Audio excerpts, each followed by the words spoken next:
Oh, bother.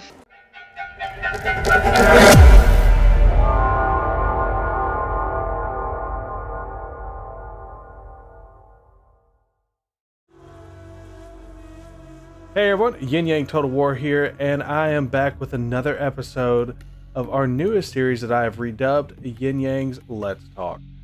Last time we discussed everything that's been going on throughout the past year with Total War and the community at large, and while I'm sure that some of you disagreed with what I had to say on the topic, I do hope that for others my opinion really hit home. And if you haven't seen it, then I definitely encourage you to go check it out. That said, I wanted to come up with something a little less controversial this time, but kind of staying on the same topic. I have been seeing a lot of talk lately about how Total War is dying, and every game that is remotely similar that is going to kill it. So let me start by saying this.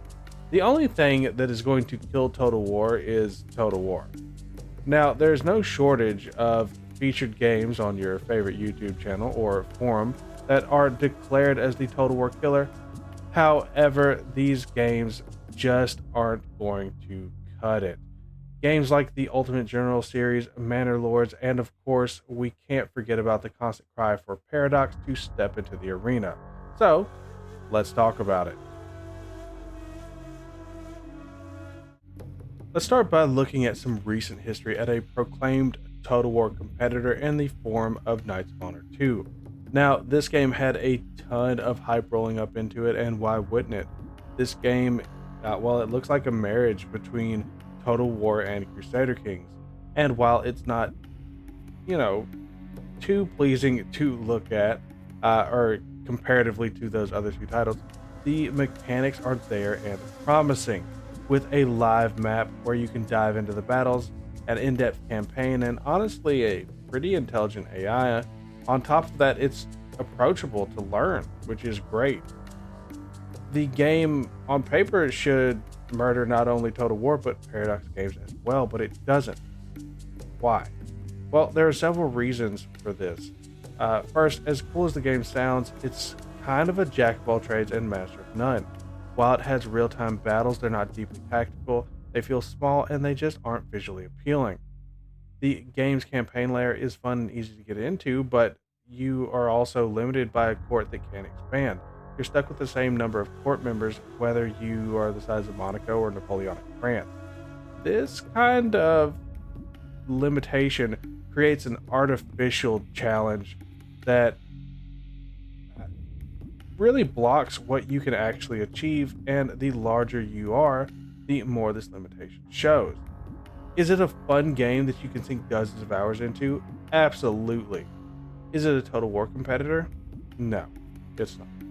Now, moving on to the direct challenger to Total War is going to be the Ultimate General series, especially its newest entry, Ultimate General American Revolution. Now, I will say that this game excites the heck out of me. I have always loved this time of history, and as an American soldier, it just gets me feeling all kinds of patriotic. Plus, this game is brought to us by the team that delivered the Darth Mod series for Total War, so of course they know what they're doing, and if anyone is going to rival Total War, it would be someone who knows it inside and out like a modder. Now, this game looks exciting with innovative campaign mechanics, huge real-time battles, and that not only impact the world around them, but are also impacted by outside forces as well.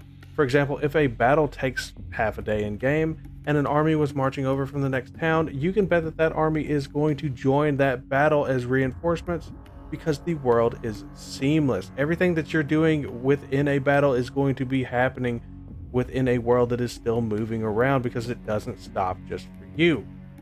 Plus, there is so much going on to keep the player on their toes, from supply lines and multi-layered armies that move around in organic fashion. I mean, these guys spread out and march, like they spread out on the march, and then they coalesce again to fight an enemy when it's time for battle. Of course, we can't forget about the fact that they're also going to be fighting naval battles in this game as well. I mean, it looks amazing, and I can't wait for them to bring it to Steam as it gets further along. But as fantastic as I believe it to be, it doesn't have the same graphical depth as Total War. If people were complaining about the scope of Pharaoh, I mean, the American Revolution is big to us over here, but it doesn't really have a huge impact in the scope of what was all going on in the world. The British Empire didn't come collapsing down because 13 colonies got out from under its scope. That being said, we also have some pretty nasty things that have been said about the game in its early access form, about how buggy it is, and the AI kind of Total Warish in its thinking, right? Doesn't mean that these bugs are going to stay, but when you're charging a full price game or charging for a full priced game in early access like they are, those kinds of things can be a pretty big setback. Now, we had to talk about Manor Lords, and I'll be honest, this one's got me salivating.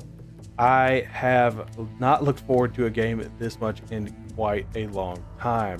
When taking medieval city building, management, simulation, and battles that affect not only your village but a wider campaign map is a dream come true. Literally, all I need to hear is that there's time progression that evolves into dynasty buildings, and I'll put every other game in my library, both in PC and consoles, down just to sink my entire life into this game. There is so much going on with Manor Lords that to try to sum it up here wouldn't be doing it any kind of justice. But it still isn't a Total War killer. It just doesn't have the scope or scale that really makes a Total War game that thing that we just keep coming back to. Plus, it clearly isn't trying to compete with Total War. This looks more like a modern take on a Stronghold series with elements of Total War than a Total War-like game. Finally, we have to talk about Paradox Games. Is it possible that they try to venture into Total War's niche? Yeah, of course it is. They've literally already tried.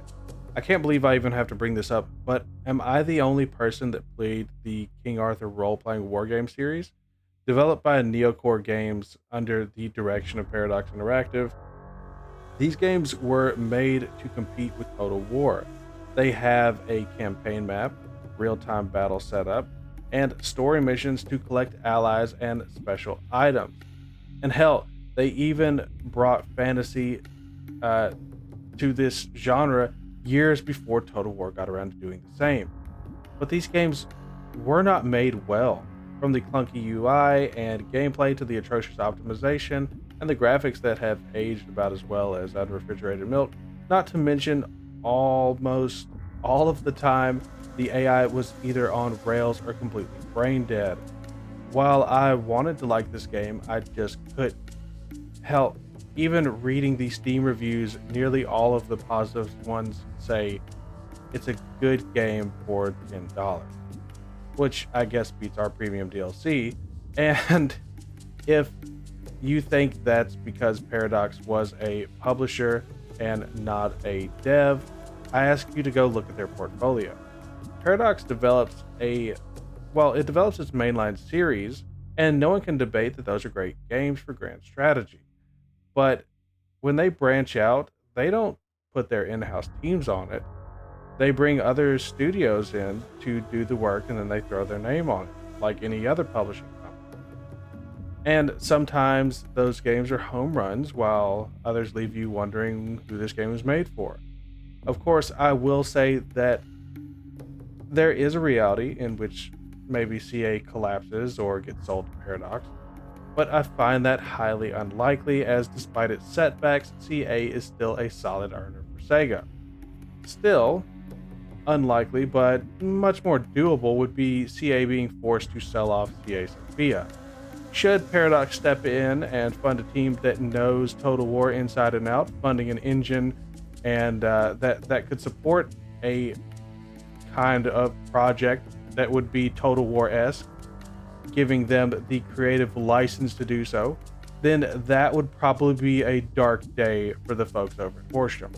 That said, I If I've thought of it, then there's a good possibility that the people at Sega and CA have also thought of such a possibility, which is why I'm sure that while we have had a rough year, maybe two, uh, they're probably not going to start selling off their big assets like that.